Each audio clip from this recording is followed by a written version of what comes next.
comunidade Be Well, tudo bem? Estou muito feliz de ter você aqui com a gente hoje nesse nosso podcast, onde a gente fala de saúde mental, espiritual e física. E hoje eu tenho um convidado maravilhoso, eu estou muito feliz que ele aceitou o meu convite, ok? O pastor Samuel Neves, Sam Neves, Sam Neves, tem várias maneiras, depende de onde você o conheceu, você vai chamá-lo, tá bom? E é um privilégio ter ele aqui. Ele que é o diretor associado de comunicação da Associação Geral da Igreja Adventista e ele também está acabando o seu PhD agora, ok? O Sam, ele é brasileiro e logo na sua adolescência ele foi para a Inglaterra, onde ele acabou a sua vida acadêmica. Ele é casado, tem 3 filhos e ele foi pastor de igreja local por 11 anos até ele receber o chamado da associação. E é um privilégio, como eu falei, ter ele aqui. E além de tudo isso que eu falei, ele também é um mentor de desenvolvimento pessoal e emocional também. E uma coisa eu vou dizer para você, se você tiver o privilégio de ter um bate-papo com ele, ok? E se você fizer as perguntas corretas, esse bate-papo pode valer como várias sessões de terapia, tá bom? E com isso eu passo a bola para ele. Um prazer mais uma vez tê-lo aqui. Muito obrigada por ter aceitado o meu convite. Janaína, é um prazer muito grande estar aqui. Eu estava esperando por essa conversa há um bom tempo. É verdade. Então tá bom, como a gente tinha combinado nos bastidores, a gente vai falar de fé hoje, né? É um assunto que eu tenho guardado bem fundo no meu coração, porque a fé é uma coisa pessoal, né? Então a primeira pergunta que eu quero te fazer, como que você define fé? O que é fé para você? A Bíblia define fé como acreditar naquilo que você não vê. Essa é a maior parte das definições, envolve isso aí, né? Você acreditar em algo que os teus sentidos não definem com clareza, né? Em Uhum. qualquer coisa que você acredita nisso aí, que os teus sentidos não mostram, é considerado como fé pela maior parte das pessoas, né? Então essa é uma definição inicial do que é a fé. É. E exatamente, é uma coisa tão assim específica, porque, especialmente na minha área de trabalho, como enfermeira, a gente, né, enfim, vejo várias pessoas e eles normalmente estão em momentos onde a fé deles está abalada, né? Porque se eles estão doentes ou, né, tá para ganhar um bebezinho. E assim, é uma coisa muito interessante porque você vê toda essa nomenclatura, né? Esse spectrum de fé. O que que você pensa, o que que você acha, por exemplo, quando uma pessoa ela não desenvolve a sua fé e nesses momentos, somente nos momentos de grande dificuldade, ela vai buscar isso. O que você acha que leva a pessoa a fazer algo desse tipo? Eu ia te perguntar, eu não sei se o ambiente de hospital é o lugar que você vê fés abaladas. Hum, Eu acho que ok. é o contrário, porque ali a vida está abalada, a pessoa está em Uhum. crise, tem alguma coisa que está dando errado. Se está tudo certo, você não vai para o hospital, né? É. Então, se você está no hospital, tem alguma coisa errada. Então, você está tendo a tua rotina abalada, a tua vida abalada. Mas ali é o momento onde a fé se materializa, porque você, através da tua fé, você vai ter uma leitura do mundo. Então a fé é como se fosse um filtro através do qual você lê o que está acontecendo no mundo. E por isso que fé não é algo, não é uma opção, né? Todos temos fé em alguma coisa. Uhum. Ah, mas eu sou muito lógico, eu não sou religioso, eu sou totalmente secular, eu não tenho fé em nada. Ah, é? Então me mostra o número 2. O que é o número 2? Entendeu? Não, você está desenhando o número 2, isso é uma representação de algo que você não consegue ver, nem tocar e nem sabe por que que funciona. Mas você Então, por isso que acredita? quando você Tem acredita, fé que o 2 é o 2. você tem fé que o 2 é o 2. Mas isso é uma representação, uma forma abstrata de mostrar uma realidade que está por trás de tudo isso. E por que que 2 mais 2 é 4? Né? Então, quando você tem autos matemáticos, inevitavelmente a matemática vai chegar ao transcendente, porque ela já é um exercício de fé. Né? Uhum. Então, quando você está no hospital, quando você está mal, ali você vai ver a materialização da sua fé. né? Uhum. E aí você vê se a tua fé ela foi construída em algo sólido ou se foi construída na areia. Então, Uhum. a gente está num Muito interessante. contexto, a gente está num contexto aqui do Deus judaico-cristão, né? Então, se você Uhum. cresceu nos Estados Unidos, Brasil, Europa, isso aí é o Deus judaico-cristão. Na Ásia, você tem outros tipos de entendimento de fé e o que significa esse transcendente. Mas dentro do ambiente judaico-cristão, ou seja, que lê a Bíblia, você tem ali uma descrição de como seria o mundo. Então, porque Deus prometeu. Quer ver as promessas de Deus? Jesus prometeu: nesse mundo tereis aflições. Verdade. Tá aí a promessa. Minha esposa está doente e está no hospital. Nesse mundo tereis aflições. É exatamente isso que Deus Jesus prometeu. É isso que eu estou vivendo agora. Mas tem de bom ânimo. Eu venci o mundo. Uau. Opa! Então, assim como Jesus venceu, apesar de todos os sofrimentos, nós também vamos vencer apesar dos nossos sofrimentos. E vamos vencer desse e do outro lado da eternidade. Uhum. Mas se você criou uma fé que foi construída na areia, em outras palavras, não foi baseado nas promessas e palavras de Jesus, ou pior ainda, foi baseado só em algumas passagens seletas do que Jesus Uhum. fala, aí você vai ter a ideia de que se você está mal é porque Deus não está perto de você. Aí você vai ter a ideia, eu estou sofrendo agora porque Deus me abandonou. Eu estou sofrendo agora por qualquer outro motivo. Você construiu na areia a sua fé e agora está vindo as... Jesus mesmo que fala sobre isso, né? Está vindo as tempestades e a casa caiu. Uhum. Caiu por quê? Porque você não construiu a sua fé nas palavras de Jesus. Você construiu em outra coisa. Uma imagem de Deus, talvez, que você fez. Uhum. A grande parte do problema nosso é que nós criamos uma imagem de Deus baseado em sermões que nós escutamos que não são baseados no que Deus é.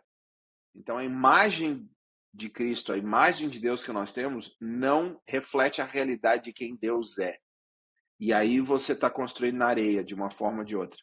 Você pode errar achando que Deus é o teu brother, teu Uhum. amigo, né? A pessoa que está muito próxima a você, que vai sempre te apoiar naquilo que você decidiu. Esse é um erro. Deus não é teu brother. É o que eu falo normalmente, né? Depois de alguns eventos jovens. Você sai com a ideia de que Jesus é o teu namorado. Não, Jesus não é teu namorado. Entendeu? Ele é o Deus do universo. Não importa Yeah. como as músicas apresentam um relacionamento íntimo, que a Bíblia também apresenta um relacionamento íntimo, mas é fácil você ter a ideia de que esse relacionamento íntimo é Deus te apoiando em tudo que você decide. Se tem uma coisa que Deus não faz, é isso. Uhum. E do outro lado, você tem aquele Deus talibã, né? Aquele Deus bem fundamentalista. É um Deus uma religião fundamentalista, onde Deus é o tirano, Deus do universo, que é distante, é onipotente e não vê a hora de te zapear. Né? Então, Uhum. essas duas visões de Deus, ambas estão construídas na areia. E quando a realidade da vida chegar, vai cair a casa, de uma forma ou de outra. Porque a fé é muito mais do que uma parte da sua religião, ela está diretamente ligada com o seu relacionamento com Deus, não? Então, acho que vai nesse ponto que você está dizendo. Se você tem um relacionamento com Deus diário, enfim, como a pessoa quiser dizer, que é esse relacionamento, se for algo realmente desenvolvido em um relacionamento, não vai ser dessa maneira, como você disse, né? Baseado na areia, entender? Algo bem frágil que pode ser quebrado. Se você simplesmente, não, nasci na igreja, não, eu tenho fé em Deus. Ela é diferente do que esse relacionamento de todo dia joelho no chão, pedindo pelo Espírito Santo, essa coisa toda. O que você O acha? ritual que você está falando, Janaína, ele é secundário à tua visão de Deus, que é o primário. Hum, Então, você é interessante. casada. Se você tiver a ideia de que o Rodrigo ele é um tirano, não importa o relacionamento que você tenha com ele, Hum, vai uhum. cair a casa. Vai. Se você acha que o Rodrigo é um banana que não faz nada, que não tem ação, que está só para te apoiar, mas não tem uma coluna vertebral para aguentar. Isso aí, você não importa os rituais que vocês têm na sua família, de tomar café junto, de fazer culto no sábado, de orar junto até. Se essa é a tua visão dele, o teu relacionamento com ele, não importa os rituais, vão ser definidos, né? O relacionamento Nossa, vai que ser definido pela visão interessante que isso. você tem dele, Uhum, né? Por isso que nós uhum. temos que, por que ler a Bíblia, né? E não ficar só Sim. ouvindo sermãozinho sobre a Bíblia. Porque você tem acesso ao texto que te mostra quem Deus é. Uhum. E o mesmo Deus que é bravo é o mesmo Deus que é amor. Você vai ter que reconciliar essas duas coisas. Você não pode escolher uma e deixar outras de lado. E não é simples isso. Não. Né? Você tem milhares de pessoas que tentaram fazer isso, talvez até milhões, nos últimos milênios, tentando entender por que Jesus é como era e por que é e o que se importa para você, né? Como que isso é. Na verdade, esse é o ponto de Deus. Deus sempre quer se revelar aos seus filhos. Hebreus diz, né? De muitas formas Deus falou aos profetas no passado e nesses últimos dias falou através de Jesus Cristo. Quando ele aparece lá no Monte Sinai, ele está tentando se revelar. Quando ele aparece pelos profetas, ele está tentando se revelar. Ele está querendo te mostrar que ele é amor. Mas como que você vai demonstrar que você é amor se a humanidade nem entende o que é amor? É muito difícil. Então Jesus teve que vir e se tornar um de nós. Então, se quer Uhum. começar a entender a Deus, os evangelhos. E se você tem uma ideia que Jesus Cristo era bonzinho, que Jesus Cristo não gostava da lei, né, que a lei é negócio do Velho Testamento, e Jesus é só amor e tudo certo, você não lê os evangelhos. Jesus fala, Jesus tornou a lei que era difícil, impossível. Vocês ouviram o que foi dito, não matarás. Mas hoje eu vos digo, se você pensar no teu coração em matar, você já pecou. A lei que era difícil se tornou impossível. Não existe ser Impossível. humano que em algum momento não pensou em matar alguém. Ou pensou que essa pessoa deveria não existir mais, vamos dizer. Uhum. Ou teve ódio no seu coração. Se você chamar o teu irmão de tolo, você pecou. Ah, tu é doido.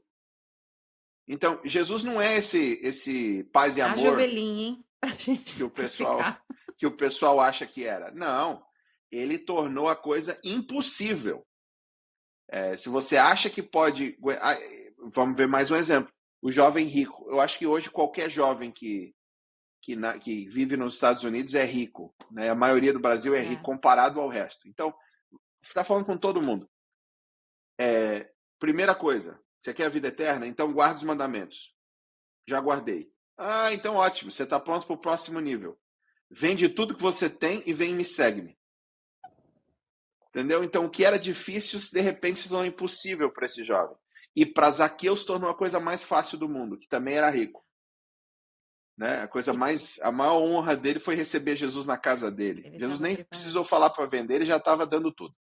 Então, perceba que a fé, ela é determinada pela visão que nós temos de Deus. Uhum. E aí nós vemos, bom, então é isso. A fé é determinada pela visão que nós temos de Deus. Nossa, você tocou tantos pontos assim, literalmente para mim, né? Tô cuidando da minha saúde aqui espiritual. Agora, uma pergunta muito interessante. Talvez quem está escutando a gente aqui agora vai se sentir tocado também. Eu espero que não, meu irmão. Mas pode ser que você seja. Eu por várias vezes me pego assim, ó, quase que brava com Deus, entendeu? Eu falo, Senhor, me perdoa essa blasfêmia agora, nesse momento. Mas assim, o senhor vem aqui, deixa a gente com a Bíblia, ok? Que é um livro que às vezes é difícil de ler, né?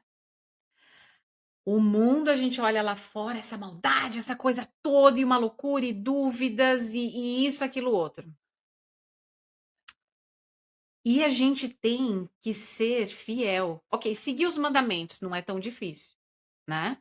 Se você tem um caráter bom, não sei. Enfim, seguir os mandamentos. Mas tem tantas outras coisas in between que às vezes é tão difícil, porque eu questiono tudo, entendeu? Então, assim, você acha que é um pecado talvez não sei se a minha preocupação seria necessariamente um pecado, ou assim, eu am I allowed de ter esse tipo de conversação com Deus, entendeu? Assim, onde você questiona e tudo, e ficar chateada até com ele e fala: Senhor, eu queria só um sinalzinho agora, você não pode me mostrar aqui, ó, faz chover. Não tem? Duvido quem que nunca falou, Senhor, se é esse o caminho que você quer que eu siga, faz chover agora. Faça um passarinho voar, uma borboleta pousar em mim. Então, assim, enfim, a minha pergunta ficou all over the place, mas assim, você acha que Deus gosta desse relacionamento que a gente tem, onde a gente duvida, questiona, pergunta, ou ele quer mais aquele do tipo, Senhor, Senhor, Senhor, ajoelhadinho? Hum, Você tocou em muita coisa também. Mas vamos começar do começo. Ok. Os mandamentos são fáceis de seguir quando você não entende que eles estão apontando para o amor. Okay? Só Yeah. existe amor. Aonde não tem amor, você precisa de regras. Okay? Interessante. Vou deixar isso aí cair a ficha, porque é muito Yeah. forte. Eu Uhum. ouvi isso aí primeiro do Clovis, professor Clovis, o filósofo lá. Só existe amor. Aonde não tem amor, você precisa de ética.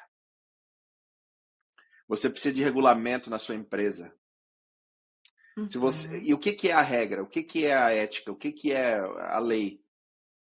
É assim, você não ama, mas se você amasse, era assim que você agiria. Esse é o ponto.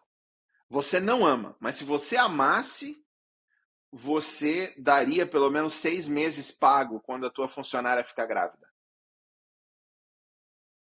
Mas se você Uau. ama a tua filha e ela é a tua funcionária e ela está grávida, você não precisa de lei. E nem Bem. ela. Uau, que Ela interessante isso. Isso é bem poderoso o que você está falando. é mesmo, isso muda Uau. tudo. Yeah, muda tudo, muda Então, a perspectiva. tudo. Yeah. Você que é empresária, você que é empresário, você que tem a sua própria empresa, como patrão, CEO, chefe, ame.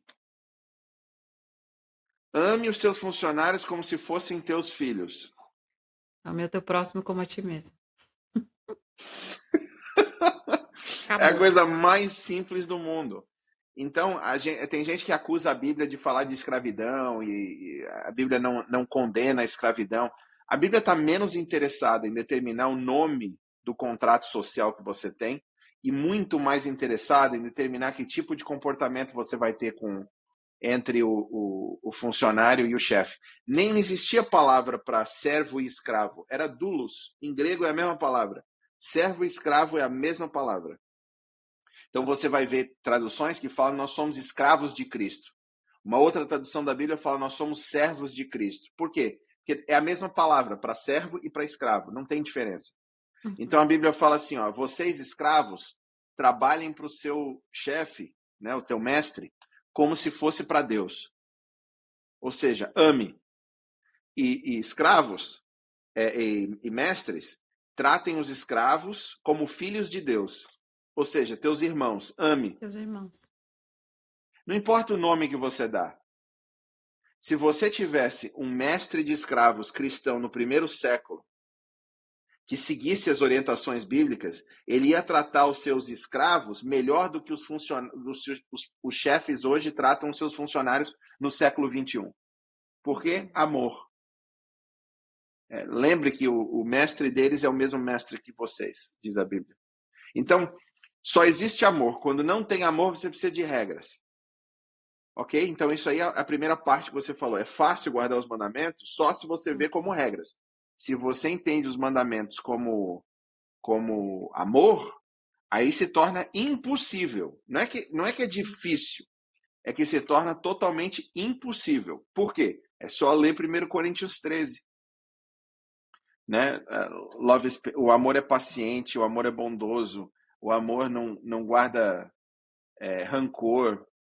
Eu detesto Uhum. ler aquela passagem em casamento. Normalmente o pessoal gosta de ler em casamento. Eu leio aquilo ali e falo, não consigo passar uma semana seguindo isso aqui. Entendeu? Por quê? porque você precisa de Deus. Aí é que tá. O cristão batizado, ele tem o poder do Espírito Santo dentro dele, o movendo para amar. Quando eu pedi hoje de manhã, que eu acordo de manhã, eu faço a mesma oração todos os dias. A minha vida de oração é muito simples. A minha fé é muito simples. Eu peço para Deus que cumpra a promessa dele, que diz assim, ó, se vocês, sendo maus, como pais, sabem dar boas dádivas aos seus filhos, quanto mais o teu Pai Celestial está disposto a dar a vocês o Espírito Santo para aqueles que pedem. Okay? Então aí eu entendi, peraí, tem que pedir? Tem Se que não pedir, não pedir. recebe? Então tem que pedir. Aí eu entendi, peraí, tem que pedir. Gente, tem que pedir. Eu não sabia que tinha que pedir, agora eu sei. Agora que eu sei que tem que pedir, eu vou pedir. Então toda manhã eu peço o Espírito Santo. O que é o poder do Espírito Santo? É o poder para amar, sem restrições. Você está no mercado, a pessoa que está ali processando a tua, né? Quer poder? Ame. E eu vou te falar, Janaína, quando você tem esse poder dentro de você, como cristão batizado, eu vou falar porque o batismo daqui a pouquinho, mas quem não é batizado não tem esse poder, na mesma intensidade, não tem. Mas quando você é batizado pelo Espírito Santo, você olha para a moça do supermercado ou para o rapaz que está ali no supermercado com aquele amor de Cristo, você muda o dia da pessoa. Não é a expressão facial, é o poder. Você já teve com alguém que tem poder. Quando você tem o poder do Espírito Santo, aquele poder para amar, as outras pessoas seguem essa pessoa. Muda qualquer ambiente quando você tem esse poder para amar. Né? Isso aí transcende religião. Não importa a denominação, não importa. Aqueles que estavam na presença da Madre Teresa de Calcutá, uma católica, okay? E a Bíblia não tem muita coisa boa para dizer em profecia sobre a Igreja Católica. Não importa. Aqueles que descrevem estar na presença dela sentiam esse poder. Né? E o Paulo, quando chega em Éfeso, ele fala, mas vocês receberam o Espírito Santo? Ele entendeu que tinha uma diferença entre ser batizado para remissão dos pecados e ser batizado para receber o poder do Espírito Santo. Então, o poder do Espírito Santo é essa capacidade que Deus te dá de você amar as outras pessoas de forma irrestrita. Não tem restrições. Não importa a raça, não importa o partido político que a outra pessoa gosta, não importa a social class, a classe social da pessoa, não importa o time de futebol que a pessoa gosta, não importa se a pessoa gosta de você ou não, não importa. Você ama, não tem restrição. Então, quando você age assim, quando você vive assim, a vida muda completamente, tanto para você quanto para as outras pessoas. Algumas pessoas vão abrir todas as portas para você, outras vão se sentir tão mal nesse ambiente que elas vão tentar te destruir. Na proporção de que elas vivem na luz ou nas trevas, elas não vão permitir que se tornarem neutras nesse ambiente contigo. Então, se você chega nesse ambiente com pessoas das trevas, elas vão querer te matar. Então, se você está num ambiente de muita empresa... luz, né? Eles querem o escuro. Eles querem a escuridão. Porque se tem uma coisa que o diabo não suporta é o amor. Não suporta, mas não consegue chegar perto. Quando a gente vê o evangelho, que o diabo saía de perto de Cristo e obedecia, era por quê? É o amor. Quando os discípulos não conseguiram expulsar aquele endemoniado, Jesus fala assim, isso aqui precisa de muita oração. O que a oração te dá? É poder. Que poder? Amor. O diabo não suporta ficar na presença do amor. Quanto mais amor você tem pela alma que está possuída pelo demônio, mais inseguro o demônio vai ficar, mais ele vai querer te destruir. E se ele não consegue te destruir, ele vai sair da tua presença. Então isso aí é algo muito poderoso para a fé. Né? A fé precisa te levar ao amor. A fé que leva para o ódio é uma fé de areia. A fé que leva para o amor, especialmente daqueles que discordam de você. É a Hum. fé construída na pedra, na rocha. Então, você vê isso no Twitter, você tem assim o pessoal de fé, né, os evangélicos, tal.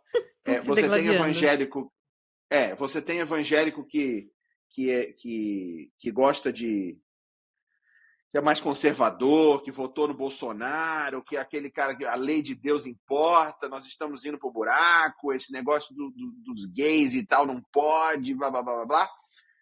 E você tem uns que isso leva para o ódio.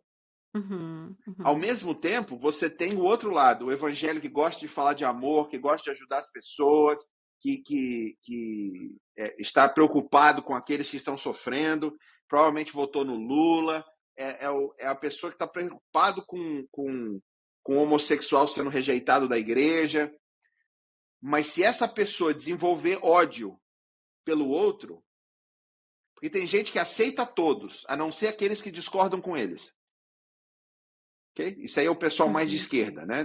A extrema esquerda é o quê? Nós aceitamos todo mundo, amor Uhum. pode vir.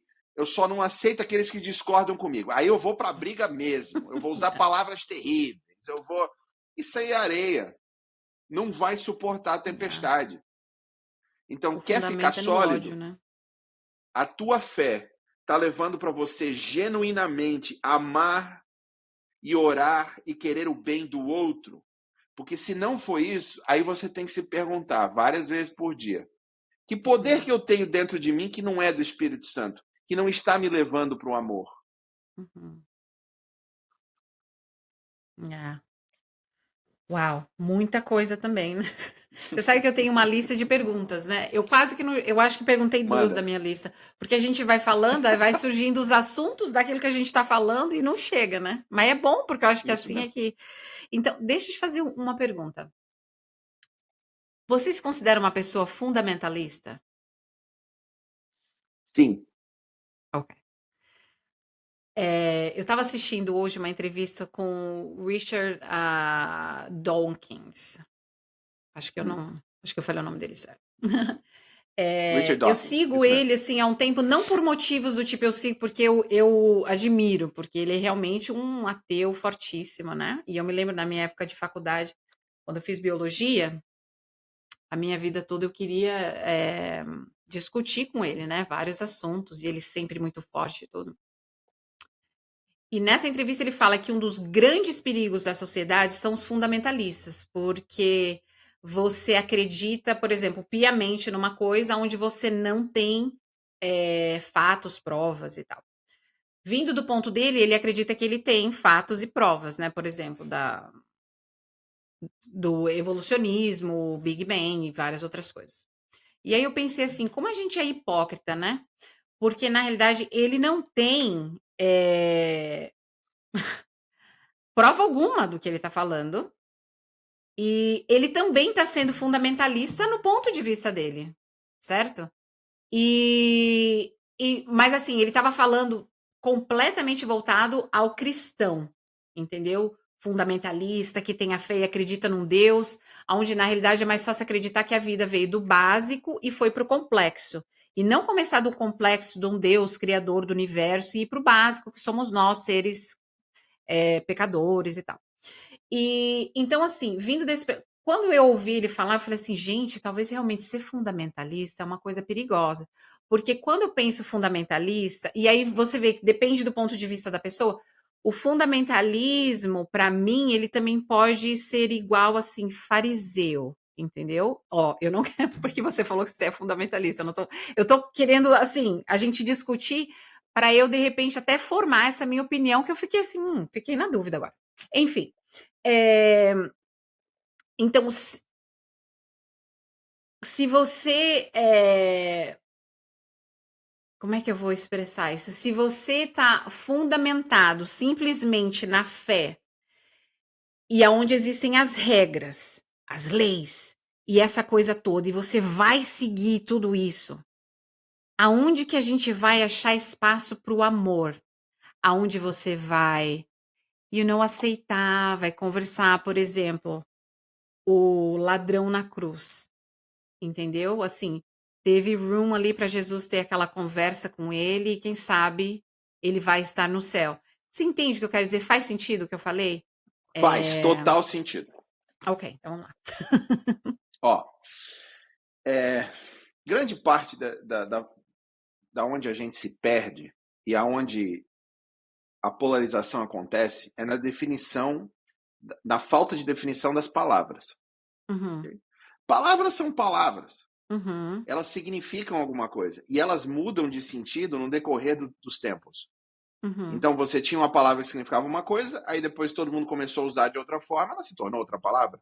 Não, uhum, a mesma palavra se tornou uma forma de comunicar uma outra coisa completamente diferente.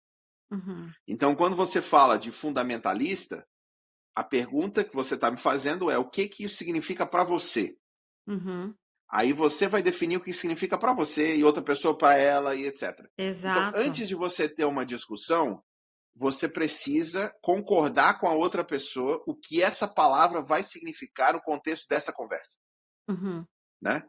E o que nós temos hoje, eu vou dar a conclusão e depois eu vou falar como a gente chegou lá.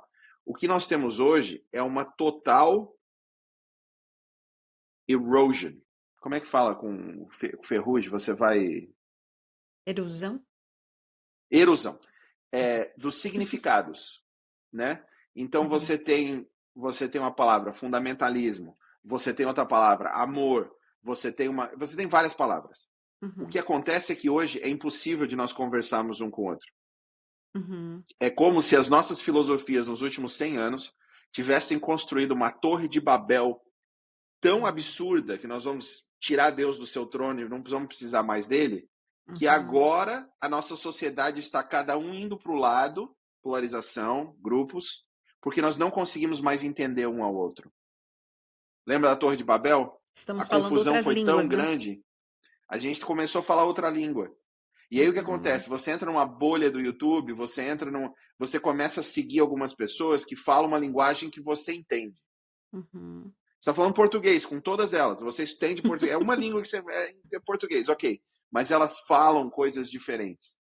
Então, quando uma pessoa usa uma palavra, essa palavra nessa bolha, nesse grupo de pessoas, nesse grupo, ela significa uma coisa. Quando você usa no outro grupo, elas ficam uma outra coisa. outra Aí, quando os coisa. grupos tentam falar entre si, eles não entendem nada. Porque você está falando de forma diferente. Por exemplo, pensamento crítico. Okay? Pensamento crítico. Você precisa ter pensamento crítico. Isso significa que você vai analisar as coisas antes de você acreditar nelas, certo? Uhum, Só que isso não é o que significa para a academia. Dentro do mundo uhum, acadêmico, yeah, toda a teoria crítica, ela vem do uhum, pós-modernismo, que é você ler uma situação baseado na dinâmica do poder.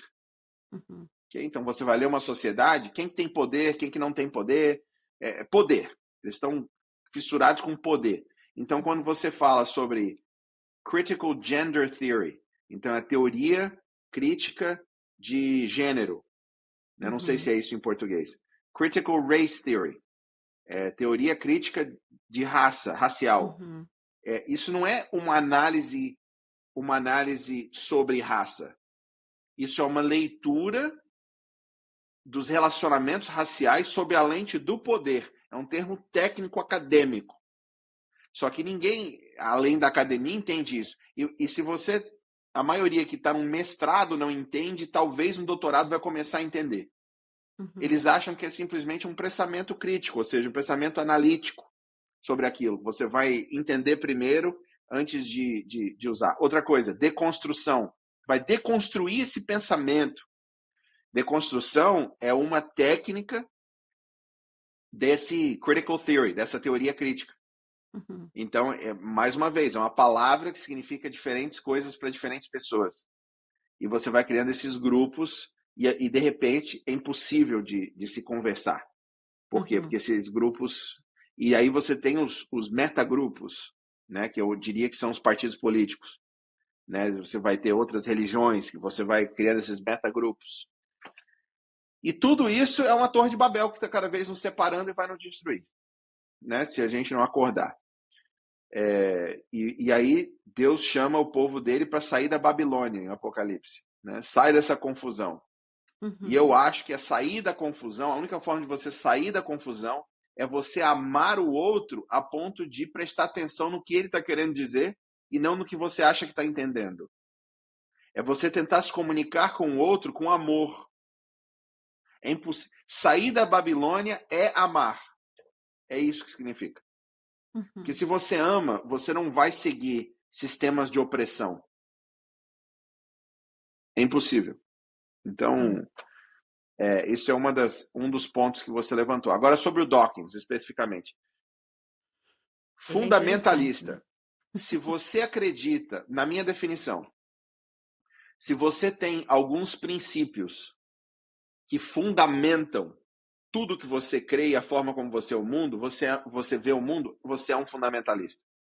Então, se você tem alguns princípios. O Dawkins decidiu que um dos princípios dele é: se os meus sentidos não me mostram algo, essa coisa não existe. Tá? Isso é um fundamento para ele. Para eu acreditar, eu preciso ver. Ele é muito lógico, né? Ele é só Tá? lógica. Mas não, ele é lógico dentro desse princípio. Então, você está certa, ele é fundamentalista, por quê? Porque ele acredita que existe um fundamento, ele colocou esse como o fundamento dele. Okay? Então, por exemplo, se tiver uma realidade aqui nessa minha cozinha aqui, ó, que nenhum dos meus sentidos vai conseguir perceber, bem Matrix, okay? Não sei se você assistiu o filme Matrix, mas é aquilo ali. Se você está dentro de uma realidade e nenhum dos teus sentidos é capaz de perceber essa realidade, você um dia vai descobrir que ela existe? Não. Não. E se eu não conseguir criar uma máquina, uma ferramenta que me ajude a perceber isso aí, você vai saber que existe? Não. Não. Qual é? Então, para ele está feliz com isso. Fundamentalmente, ele está feliz com isso. E, portanto, toda a lógica que ele vai construir em cima disso. Eu decidi que talvez exista uma realidade além dos meus sentidos. E que não só existe, que é provável que exista. Eu vou explicar por quê.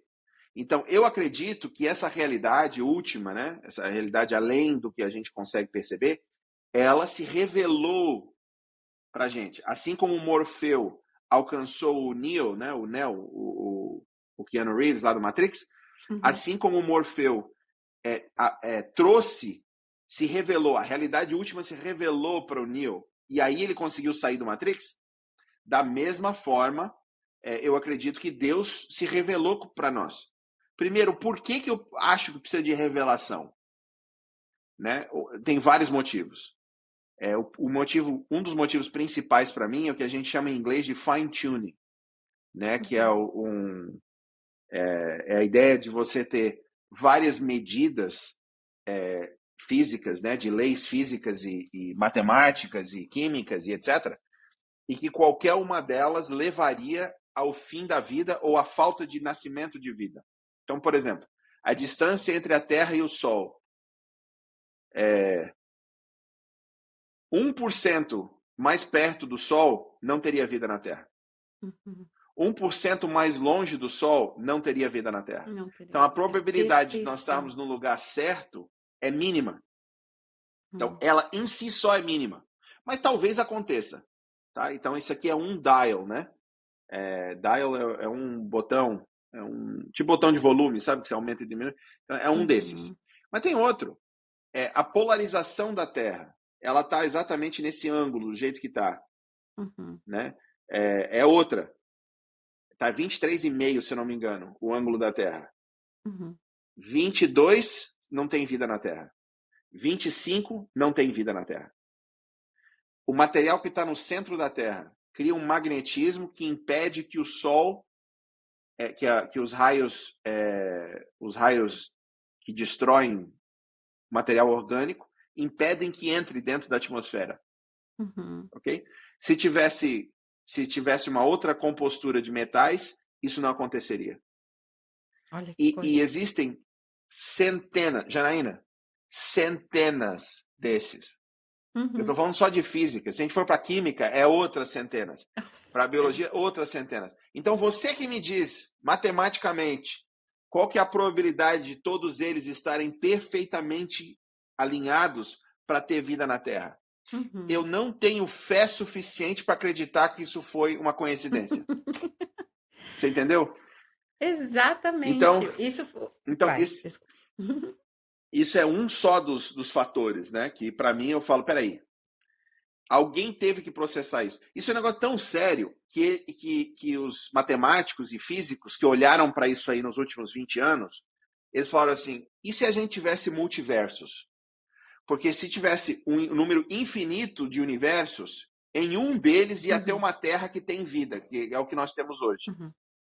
Então, é mais fácil para eles acreditar que existem vários universos do que acreditar que teve um criador. Mas é o que eu Um falei, eu não tenho criador. fé suficiente para acreditar nisso tudo. Uhum. Para mim, ter um Uhum. criador é muito mais provável. Por quê?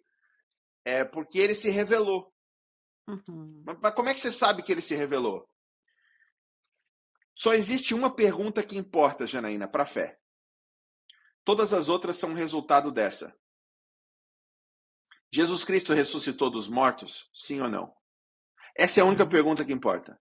Uhum. Então, você tem mais evidências históricas para a ressurreição de Cristo do que para a existência do primeiro César. Uhum. Então, existem evidências históricas para a ressurreição que são mais documentadas do que qualquer outro evento histórico. Uhum. Então, não é que talvez existisse Jesus na Galiléia. Isso é lorota, é claro que existiu. Tem mais evidência não só para a existência de Cristo, mas para a ressurreição.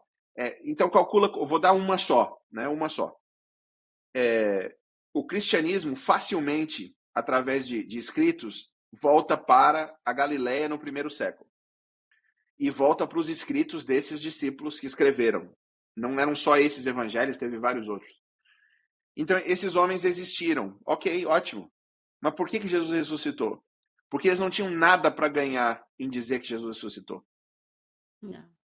Tá bom, eles esconderam o corpo e disseram que o viram. 500 pessoas o viram. Como é que você convence 500 pessoas a dizer que viram? Ah, porque elas ganharam com isso. O que elas ganharam exatamente? O que aconteceu com os discípulos? Eles foram perseguidos, torturados e E mortos. morto. Por que você acreditaria na mentira se você só tem a perder com isso? Não há motivo nenhum para você acreditar naquela mentira. Então, essa é uma das evidências. A outra são essas 500 pessoas que o viram. Converse com elas. Então, tem várias. Ok? Então, Uhum. mas se Jesus Cristo ressuscitou dos mortos, então ele é a revelação de Deus. Uhum. E o que isso significa? Aí você vai ler sobre a vida dele, sobre a história dele. Você vai ver que em 1500 anos de escrita da Bíblia, você vai ter diversas evidências de que Jesus era a revelação, que a Bíblia toda é um livro só, embora são 66 livros com 40 autores diferentes, sendo eles pescadores e reis. Você tem uma diferença Uhum. muito grande entre eles, mas é a mesma história. Então, por isso que eu acredito. O meu fundamento é Sim. que Deus existe uma realidade última que é consciente. Eu chamo isso de Deus, essa Uhum. realidade última, Deus, e eu vejo que a revelação dele é apropriada. Okay? Existe evidência suficiente para isso. É o que C.S. Lewis disse, Janaína. Eu não preciso de fé para acreditar que Deus existe. Existe muita evidência para me mostrar isso. Eu Uhum. preciso de fé quando Jesus se torna inconveniente na minha vida. Okay? Então, quando eu vou mentir, quando eu quero roubar, quando eu quero adulterar, quando eu quero fazer as coisas que Deus diz para eu não fazer, a Uhum. inconveniência de Jesus Cristo é onde eu preciso de fé. Aí eu preciso de Uhum. fé. Claro que eu quero fazer uma coisa e eu não faço. Mas a liberdade existe. Isso aí é uma frase de Kant, Immanuel Kant. A liberdade existe onde você faz aquilo que você não está motivado a fazer pelos teus impulsos e desejos. Se você está com fome e come, isso não é liberdade. Você é escravo do teu próprio desejo. Mas se você está com fome e você escolhe não comer, você é livre. Se a multidão está indo numa direção e é muito conveniente você continuar naquela direção, e você continua naquela direção, você não está exercendo a tua liberdade. Você está exercendo uma outra coisa. Liberdade é você escolher ir numa direção contrária ao que os seus desejos e tudo isso te leva. Então, a fé te permite ser totalmente livre. Por que eu guardo o sábado? Porque o sábado é o meu dia de rebelião contra a sociedade, contra a cultura, e contra o capitalismo e contra tudo. Eu gosto muito do capitalismo, mas o capitalismo, na sua essência, define que o meu valor é quanto dinheiro eu tenho. Por isso que eu paro de trabalhar na sexta-feira para lembrar que o meu valor não vem de quanto dinheiro eu ganho. O mundo diz que o meu valor vem de quantos diplomas eu tenho. Por isso que eu não estudo no sábado, para lembrar que o meu valor não vem de quantos diplomas eu tenho. Então, o adventista e o judeu, eles são assim, o judeu ortodoxo, né, aquele que leva o sábado a sério, eles são muito chatos. É um negócio muito chato ter um empregado adventista. Por quê? Porque pro guardador do sábado, ou é liberdade, ou é a morte. Você não tem como escravizar um guardador do sábado. É impossível. Por quê? Porque para ele vai fazer o que ele precisa fazer para lembrar que o valor dele é na criação. O sábado é uma lembrança semanal da criação, porque nós fomos criados para sermos livres. Não existe uma outra razão. Nenhuma razão humanista vai te levar a acreditar que o ser humano é livre. Tanto é que todas as culturas tiveram escravos. Todas. As únicas que trataram o escravo como filho foi o cristianismo. Então aquela lorota de que a Bíblia com escravo, assim, assim, assim. Não.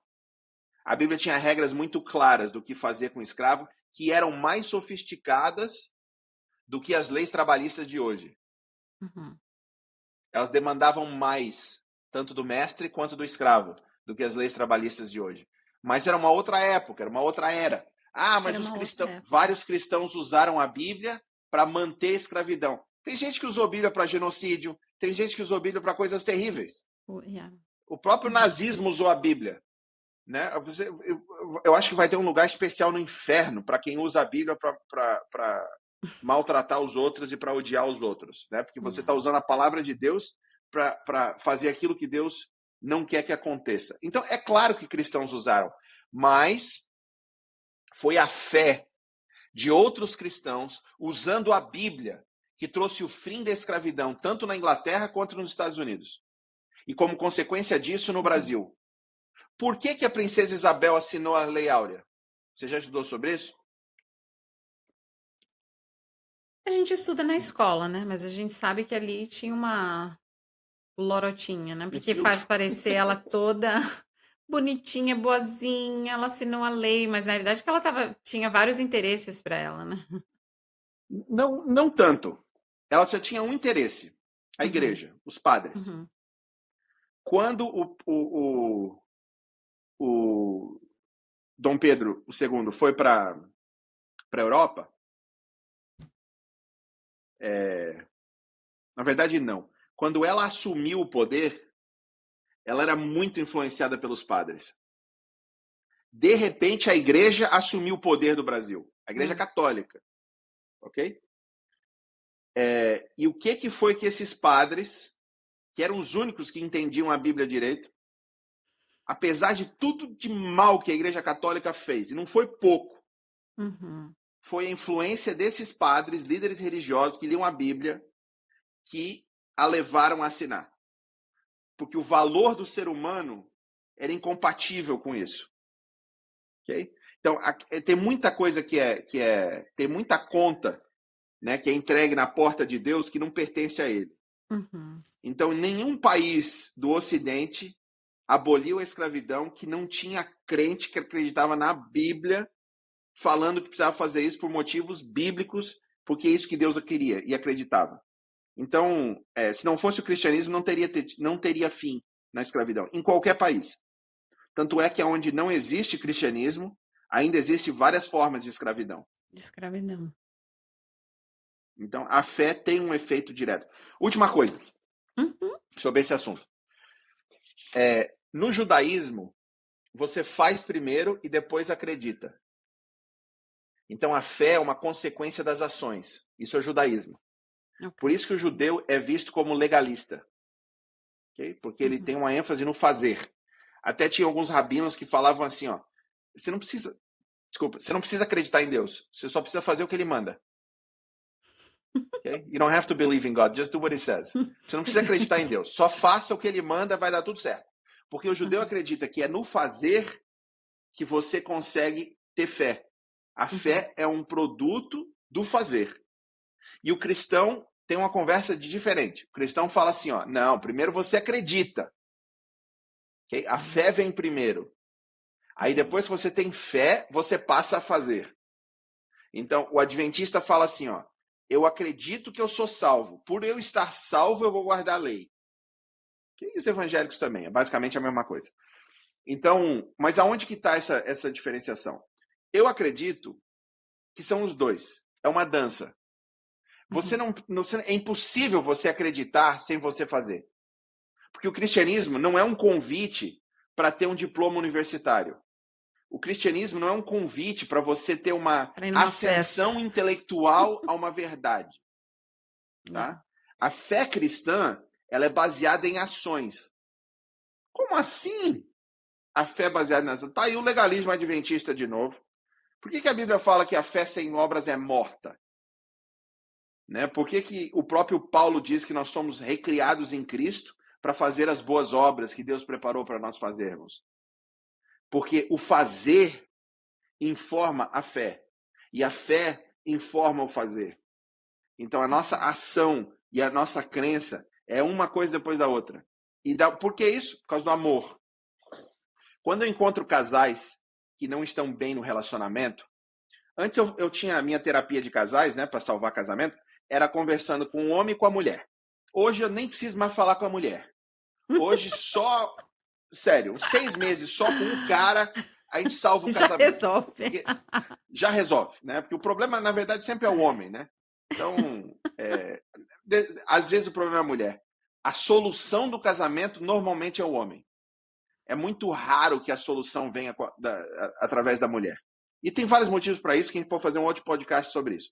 Mas o ponto que eu quero falar é o seguinte. Uma das coisas que eu falo para o homem é, pega 1/3 do teu salário e gasta com ela.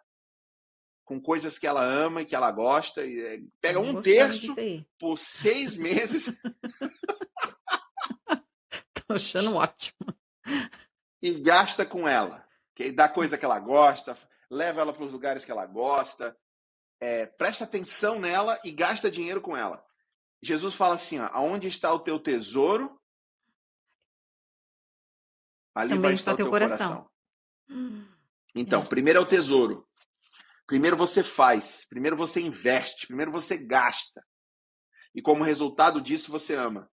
Porque amor é atenção. Quanto mais você presta atenção, eu falo pro cara, né? Quanto mais você presta atenção nela e você usa o teu tesouro para ela, mais você vai amá-la. Mas não dá outra. Em 6 meses eles já estão em lua de mel de novo. É uma coisa mágica que acontece. Porque só o amor pode mudar um relacionamento, né? E o amor que está frio não muda nada. Então, para amar, para ter fé, você precisa fazer. O jovem rico que a gente mencionou, não foi a mesma coisa? Quer ter fé em mim? Quer me seguir? Né? Ele chama Jesus de good teacher, né? Um bom mestre. Né? Mas Jesus não era mestre, Jesus era o filho de Deus. Jesus não fala para ele. E Jesus mesmo fala, né? Por que você me chama de bom se só Deus é bom? Ali o ponto era que o jovem acreditava que Jesus era um mestre. E Jesus precisava que ele entendesse que ele era o filho de Deus. Entendeu? Só Deus é bom. Então você acha que eu sou Deus ou não? Para você achar que eu sou Deus, você precisa vender tudo que você tem para os pobres. Dar o teu tesouro para os pobres. Você vai amar os outros. E aí você vai entender quem eu sou. E é a mesma coisa conosco. Se você tem dificuldade de ter fé em Deus é porque você não olhou na parte baixa da sociedade. É uma frase em inglês que eu não sei de quem que é, mas fala assim, ó. If you haven't seen God, it's because you haven't looked low enough. Se você não achou Deus, é porque você não olhou para baixo o suficiente. Vai visitar o doente, o pobre, o desgraçado, o que está morrendo, moribundo, que não tem ninguém para cuidar dele. Vai passar um tempo com esse povo, você vai encontrar Deus. E não é isso que Jesus fala? Aquele que fez por um desses meus pequeninos fez para mim. Entendeu? Esse é o ponto. É esse amor que você tem pelas ações. Mas isso não é legalismo? Não. Legalismo é você achar que o teu valor vem dessas ações. É bem diferente.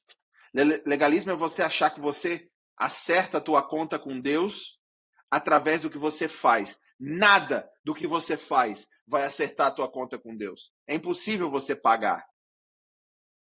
Nenhuma crença vai pagar também. Isso que é a graça, né? A não ser que você entenda quem Jesus é e você aceita de graça isso. É a graça. É a graça. Né? Então, esse é o relacionamento entre fé e obras. Isso é a fé. A fé é você entregar o teu tesouro para Deus. Da mesma forma. Eu não estou sentindo que eu amo a Deus. Estou com dificuldade de amar a Deus. Tá bom. Então vai lá e pega um terço do teu salário e passa 6 meses investindo naquilo que Deus realmente se importa por aquilo e você vai começar a amar a Deus. É mágico. Por quê? Se você passar a tua vida inteira focando só em você mesma, ou você mesmo, tá ouvindo isso aqui? Realmente, você vai ter dificuldade de ter fé. Não vai vir rápido, não vai ser fácil. Então, isso é uma outra dimensão da fé. Sim. Nossa, tanta coisa, tanta caixinha para abrir e tal. Tô te falando que é terapia. Uma pergunta muito, eu acho que tem a ver com tudo que está acontecendo agora no mundo. Como que você vê a nossa fé, a fé geral, sendo assim abalada nesse mundo contemporâneo, né? Coisas que a gente falou do tipo, é muito kindness, Jesus te ama, vem como você tá, não importa. Porque isso aí a gente abre um leque muito grande, né? Por exemplo, que o mundo tem, tem surgido várias coisas que estão sendo enfiado goela abaixo para a gente amar, né? Então começa a ter essa dificuldade do tipo, aonde a gente draw the line, onde a gente põe um ponto final no que é esse amor ao próximo. Nossa, é tão profundo isso, porque às vezes tem situações de coisas que a gente ouve, especialmente indo para essa área de homossexualismo e coisa desse tipo. Acaba sendo muito difícil, porque se você ama o teu próximo como a ti mesmo, Jesus não falou, não, mas quando chegar naqueles próximos ali, a gente não vai amar. Então, assim, onde a gente põe esse ponto final e essa fé contemporânea agora tá, assim, talvez forçando a gente goela abaixo coisas que talvez tem que ser revisada, rediscutida, reanalisada. Não sei, aonde que a gente como cristão pode, colocar um ponto final, assim, não, daqui para lá, não um ponto Ok? final, seria um risco, né? Daqui para lá, eu vou daqui para lá, não. Não tem limite para amor. Não tem. Tem que Uhum, amar até amar, amar, amar. Não tem limite. O amor não tem limite. O amor uhum, não tem restrição e não tem limite. yeah, Mas o que tem do amor é time frame. Isso tem. Você está amando a curto, médio ou longo prazo. uhum, Isso tem, bastante. Então, eu vou dar um exemplo aqui de mães, né? Então, você tem uma mãe e o filho, ele tem 12 anos e ele quer ir ali comprar alguma coisa sozinho. Okay? Ali é 3 ruas da casa para comprar alguma coisa sozinho. Mas a mãe diz que não. Não, é perigoso. Perigoso, tem muito trânsito, tem uma avenida grande. Não, eu vou contigo.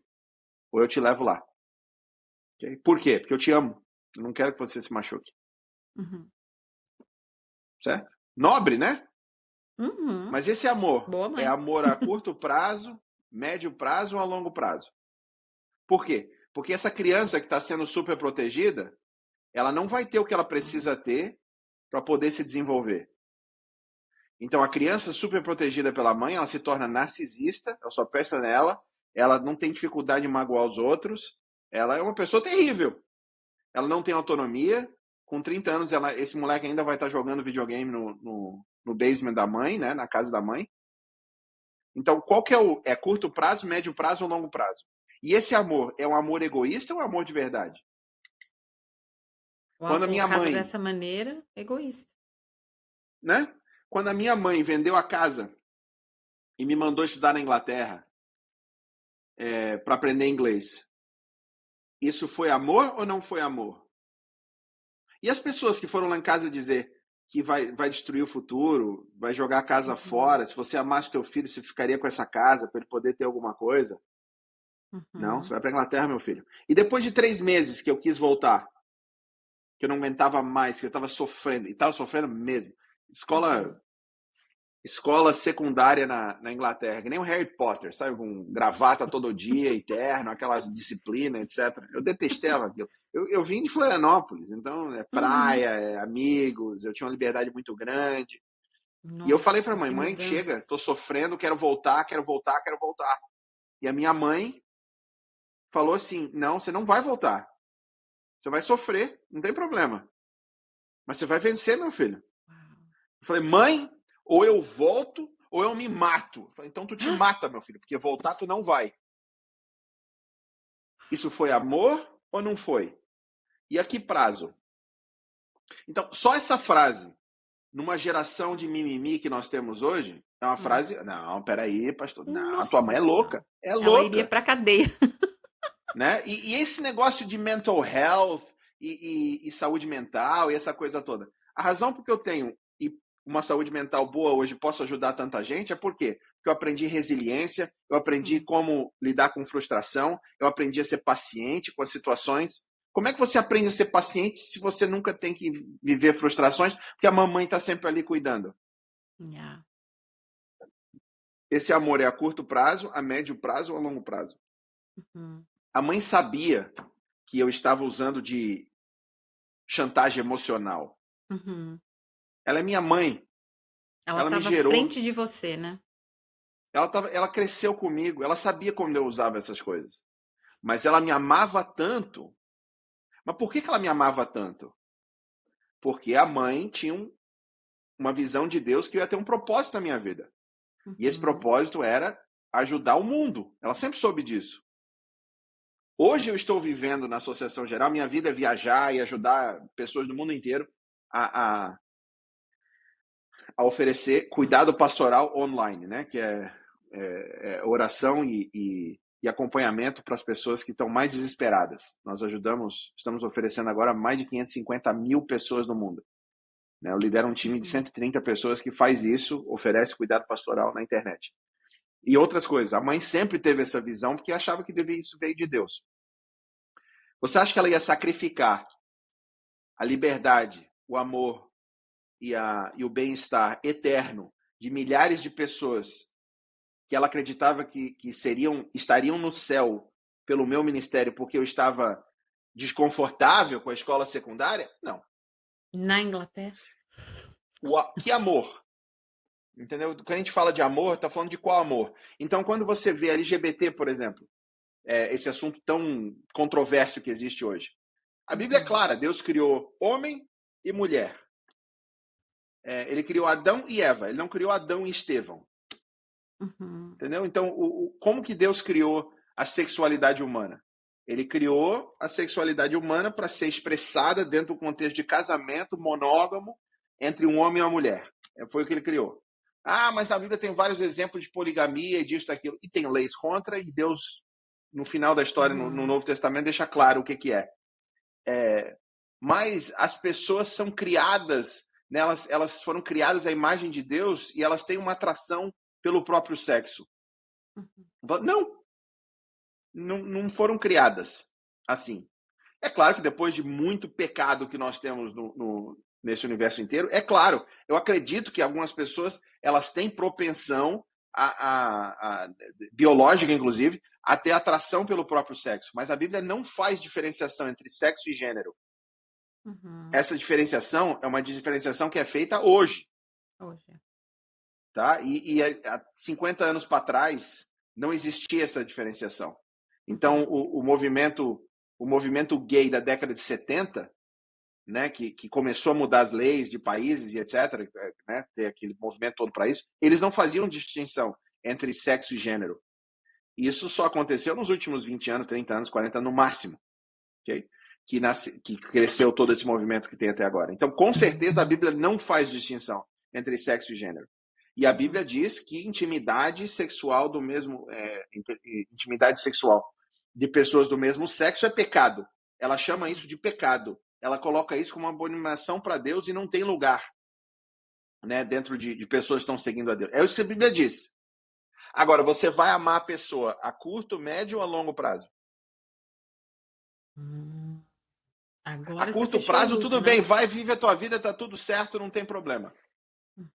Né? Tanto é que a igreja adventista não tem nenhum padrão a gente chama de fellowship, nenhum padrão de cultuação ou de vir para qualquer um dos nossos eventos.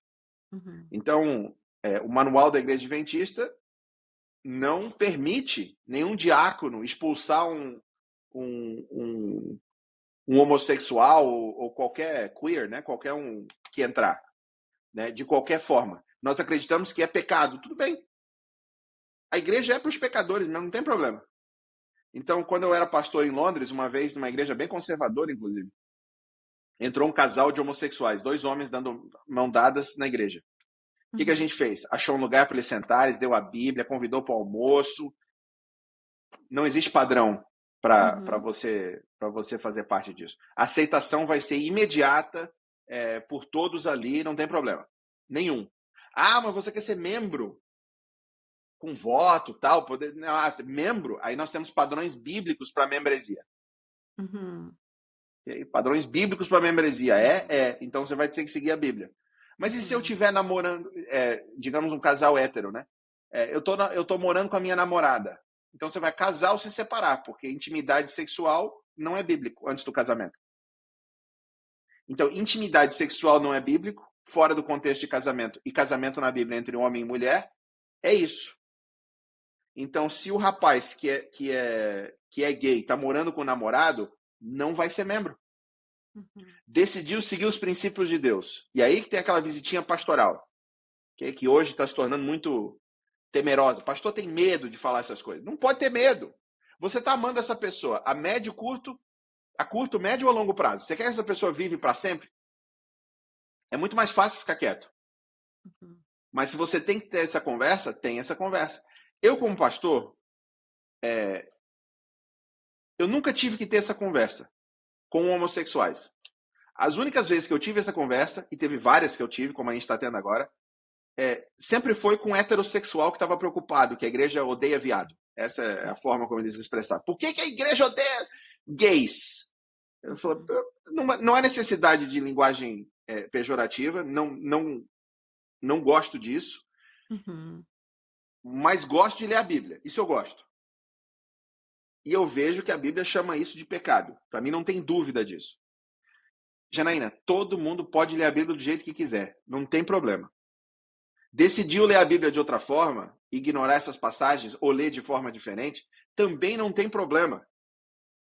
Mas a igreja adventista acredita nisso.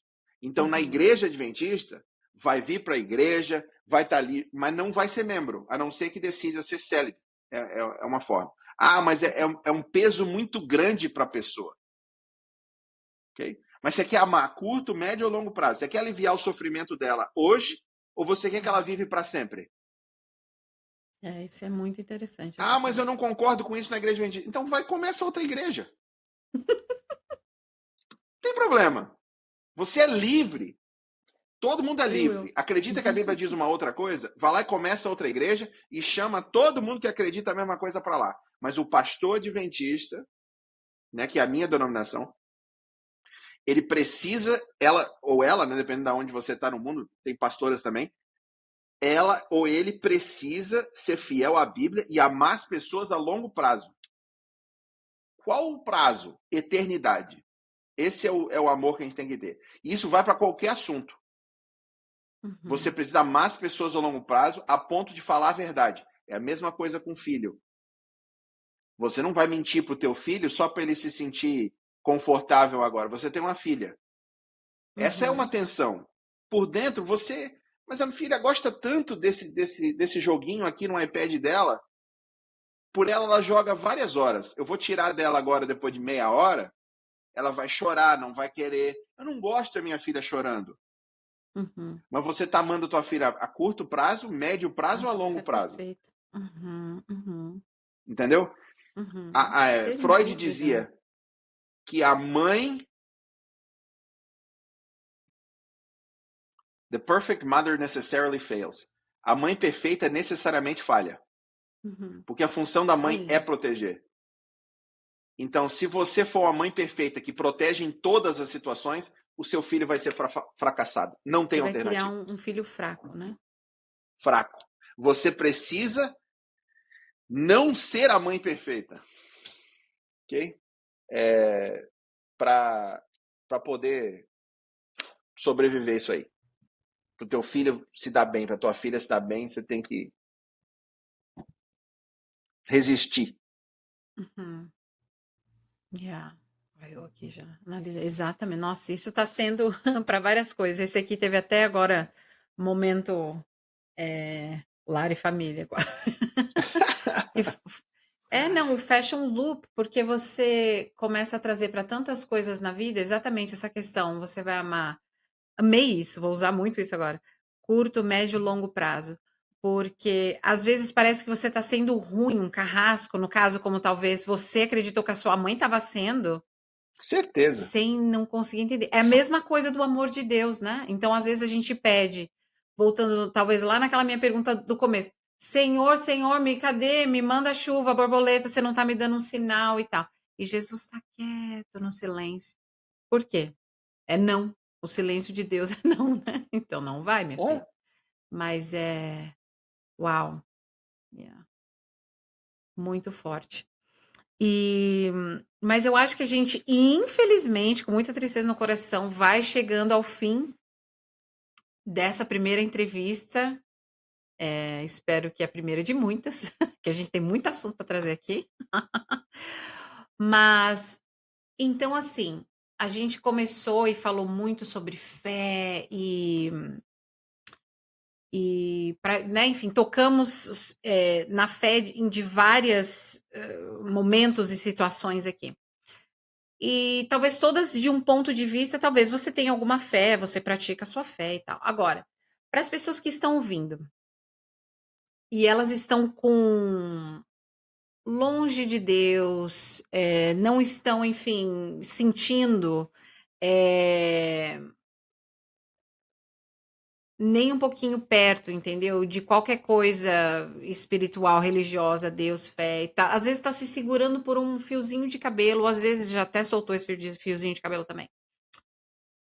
Qual que seria, assim, de repente, uma receitinha rápida, né, assim, para ser feita diariamente, ou talvez, assim, começar a despertar esse relacionamento de fé com Deus? Simples. Ajoelha uma noite, hoje à noite. Tá ouvindo isso aqui? Pode ajoelhar hoje à noite. Tem que ser de joelho, para você lembrar que Deus é Deus e você não é. Amém. E aí você ora assim, ó. Senhor, me fala as diferentes formas que eu estou destruindo a minha vida. Hum. E ele vai se revelar para você naquele momento. Vai vir coisas que você jamais imaginava. Não é a tua mente te falando, é o Espírito Santo, mas você tem que querer saber. Uhum. Me Tem que ser fala as genuíno, diferentes né? formas. Me fala as diferentes formas que eu estou destruindo a minha vida. Ele vai falar. Não vai ser o que você espera. E aí você anota isso e começa a trabalhar nisso. Na outra noite você pergunta uma outra coisa. Senhor, o que eu preciso fazer para ter mais fé em ti? E Deus vai te revelar para você. Simples. Uhum. Yeah. Parece simples, mas é poderoso, né? Porque realmente, se você vai genuinamente e faz esse apelo, né? para Deus, como que ele não vai, né, abrir as portas e, enfim, te receber e te dar esse sinal? Mas ainda assim, talvez tem algumas pessoas que vão fazer isso, eh, talvez, com medo, né, até porque daí com medo daquilo que Deus vai estar mostrando para você. Mas, então acho que assim, baseado em tudo que a gente falou, eu acho que a gente tem um momento especial onde a gente possa talvez fazer uma oração, mostrar exatamente, até para quem se às vezes quem tá precisando dessa motivação, entendeu? Agora, fala assim: "Não, sozinho eu não vou", tá até com medo, né, de botar o joelho no chão. A gente pode orar com essa pessoa. Você pode orar para nós? Posso sim. Senhor Deus, Vamos. obrigado por essa oportunidade de estarmos aqui. Senhor, tem pessoas que estão ouviram esse podcast até agora e eles querem se dar bem na vida, eles têm um futuro brilhante para frente, mas eles precisam estar contigo. Senhor Deus, alcance essas pessoas, dê a eles fé e muita determinação de fazer aquilo que é certo. Nós pedimos que tu possa dar para eles o poder do Espírito Santo para amar os outros, começando por eles mesmos. Pedimos isso em nome de Jesus Cristo. Amém. Amém. Obrigada. E uma pergunta que eu tenho, para as pessoas que querem saber um pouquinho mais, porque eu sei que você é escritor, tem livros, tem, programas para a juventude, para os jovens, aqui no caso, né, nos Estados Unidos. Como que as pessoas podem te encontrar? Como que as pessoas podem saber um pouquinho mais sobre você? Em português é só no Instagram. Sam Ok? Neves, lá no Instagram, @Sam Neves, vai me achar lá em português. Em inglês, no Aham, Twitter. ok. Então eu separo dessa forma. Ok, perfeito. E deixando bem claro que no Twitter é para fazer só comentários de amor, né? Vai lá, que a gente falou no começo, nada destrutivo com ódio, gente. Mas mais uma vez, muito obrigada pela sua participação e até a próxima então. E olha, be well.